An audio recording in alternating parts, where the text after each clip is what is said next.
everybody. This is GMFB presented by Truist. What up? Live in New York City.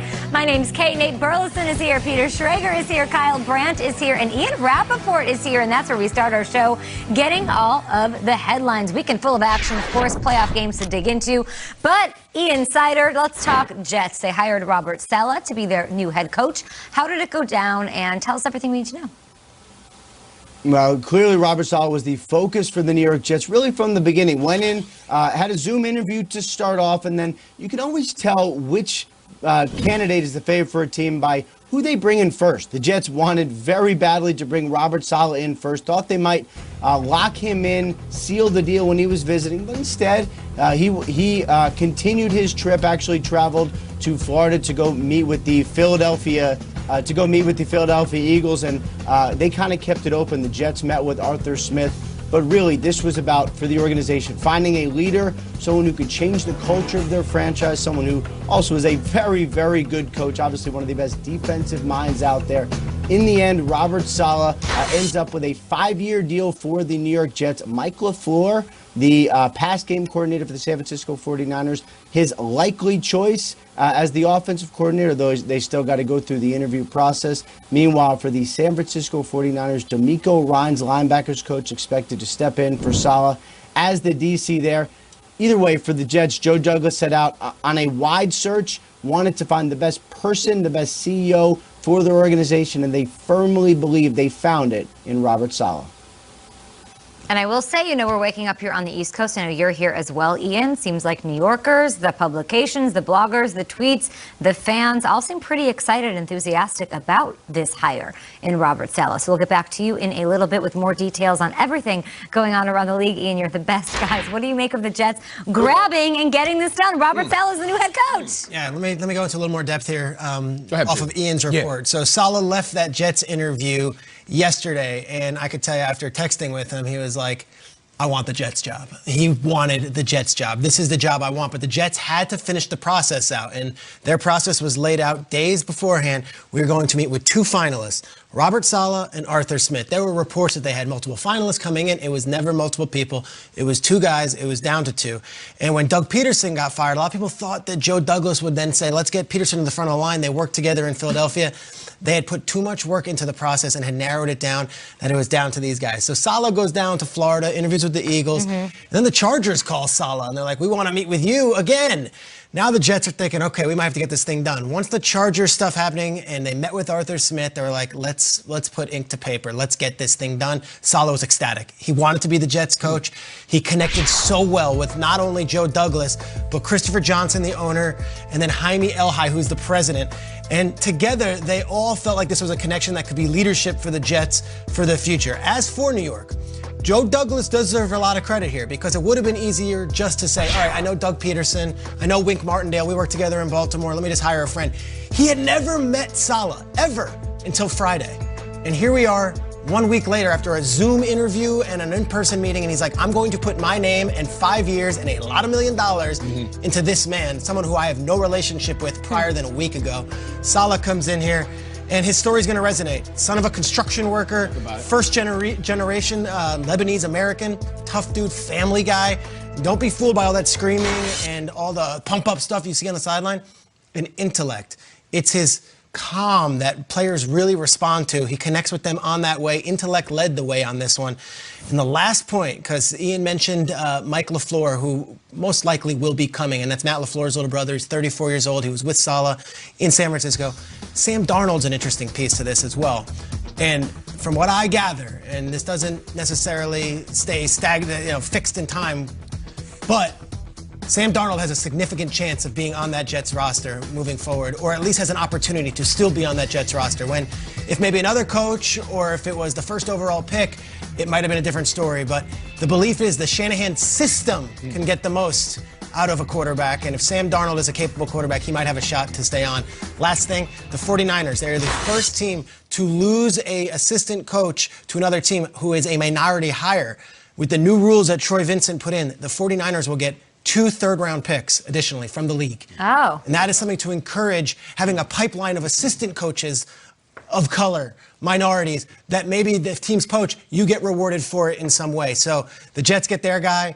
The Niners, they promote DeMeco Ryans, as Ian said, and then wow. the Niners also get 2 additional third-round picks, one this year and one next year. Wow. I'm glad you brought up Joe Douglas because oftentimes in situations like this, people can become partial to who they know. And through 6 degrees of separation, they end up hiring a familiar face. We call that the buddy system in the NFL. It's been happening for a century now. But I also feel like, you have to give them credit.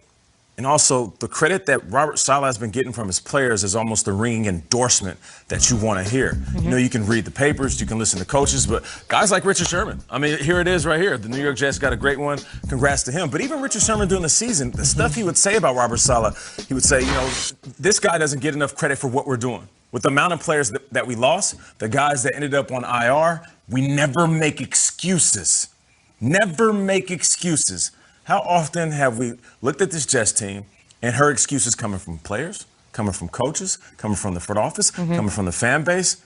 I don't believe he's going to be that guy coming in. Forget about those excuses. Don't tell me about the storm. Bring the boat in. That's what Robert Saleh is going to do. And he is an intellect. You see the images of him on the sideline, and he has that focus and that snare, and he's out there very intense. No, but he is one of the most intellectual, high IQ coaches out there, which is the reason why he got the job. And the last thing I'll say, it's great that he is a minority. It's great that, his ethnicity can match the diversity of New York and New Jersey. I mean, that's also a great thing. Oftentimes, the faces that we see in situations like this, let's call it what it is. It's a Caucasian man that's been in the system for a long time, and that's what it is.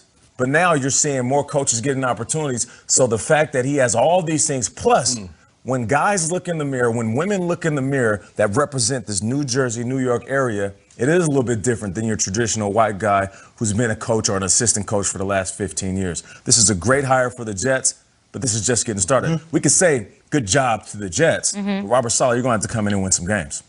And just what a jolt of energy. What a lightning bolt. If you are a Jets fan today is a cool day to be a Jets fan.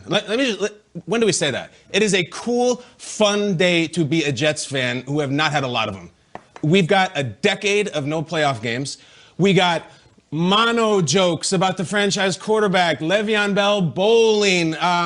Even this year, they win a game and get creamed for it. Even their good days were bad days. And the last time we went through this, we got a new head coach, New York Jets.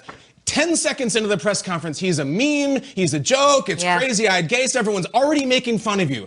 No. You got the crazy guy this time, but you got the maniac who's been to the Super Bowl, who's the son of a construction worker, who's shredded out of his mind, who's young, who's aggressive. This is a great day for the Jets. I feel like they won. This was the Jets. And you know what? The draft pick, maybe things work out like they're supposed to. Maybe that wasn't the biggest tragedy ever. I say S-A-L-E-H, Jets. Yeah.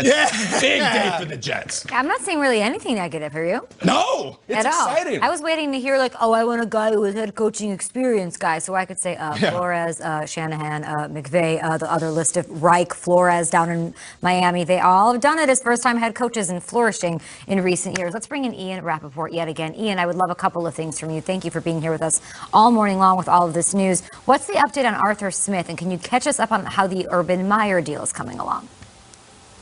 Now, let's start with the Arthur Smith situation, which really could break, it seemed, at any point this morning. All eyes are focused on the Atlanta Falcons. Now, Arthur Smith, from what I understand, was the top choice of the Falcons really all along. I mean, they brought him in for a second interview. He took some other trips, but this really was the guy that they appeared focused on. And he had a visit set with the Detroit Lions this morning. That visit is now off. The Atlanta Falcons have been in discussions with Arthur Smith since late last night. It seems like this is something that could go down this morning, with Arthur Smith ending up as the head coach of the Atlanta Falcons. Obviously, we will be monitoring that very closely. As far as the Urban Meyer situation, he is now a done deal, finally in Jacksonville. The belle of the ball here for coaches, the guy who I think so many people were focused on, certainly the owners for the Jacksonville Jaguars, Shad Khan and Tony Khan. They knew ever since they fired Doug Marrone this was going to be their guy. They brought him on the yacht. They had a great meeting on the yacht, met with him again yesterday, and he landed in Jacksonville finally mid-afternoon to a Jaguars welcome mat. The deal wasn't done yet, but he walked onto a welcome mat. and then a couple hours later, the deal got done. Shad Khan called it a great day for Jacksonville, one of the most successful head coaches on the college level, now heads to the NFL to tackle that challenge. Appreciate the updates there. Ian will have you with us. He's, of course, never coached in the NFL on any level, not as an intern, not as a scout, not as an anything concerned. If that's going to be a legit concern of Jags fans going forward, we appreciate you. And the Jags social media posted this photo of their big screen saying, hey, Urban Meyer is already lighting up the scoreboard. They seem excited. Kyle, are you excited? Very excited. I have to be honest, today is the day of predictions in the NFL. I'm going to predict today that next year the Jacksonville Jaguars will have a winning record. Yeah. I believe this is what Urban Meyer does. This is what he does. This is a guy who went to Bowling Green in the MAC and gave them one of the greatest turnarounds, fastest turnarounds ever. And then he goes to Utah, shows up, immediately coach of the year, has one of their greatest seasons ever, produces a #1 overall draft pick who's going to win comeback player of the year this year. And then he goes to Florida. 2 national championships, guys, with Tim Tebow at quarterback, who proved to have a lot of limitations. And he's like, I haven't wrecked the Big Ten yet. I'll show up. Immediately kills it. There he is with Zeke. National championship with Cardale Jones, who also had huge limitations. This guy shows up, wreck shops, and then he leaves. So Jacksonville, I can't promise this is going to be prosperity for the next 10 years, but I will be willing to bet he shows up in Jacksonville and shakes things up and wins next year, and he is the #1 pick. Wow. Immediately, there's a championship air in the building. As soon as he walks in, guys are going to respect that, because that's exactly what he reflects. He reflects winning on a different level, of course. But I said it yesterday, and I'll say it again. College coaches coming in, especially the successful ones, you're going to have to do even better job to motivate these guys that are sitting back in that meeting room. That first time he talks to the squad, I don't care if he has championship rings and he's celebrating and telling everybody his resume, he's going to have to convince these men that what he did on the college level, teaching kids the game, because these are kids who are in college, and working for their scholarship and swipes at the cafe, that we can do this on this level where we're millionaires, grown men with jobs. So the criticism will come, but I do love this hire. The energy for the Jets and the Jags, all of a sudden different, just like that. Kay, you make a great point about Urban having no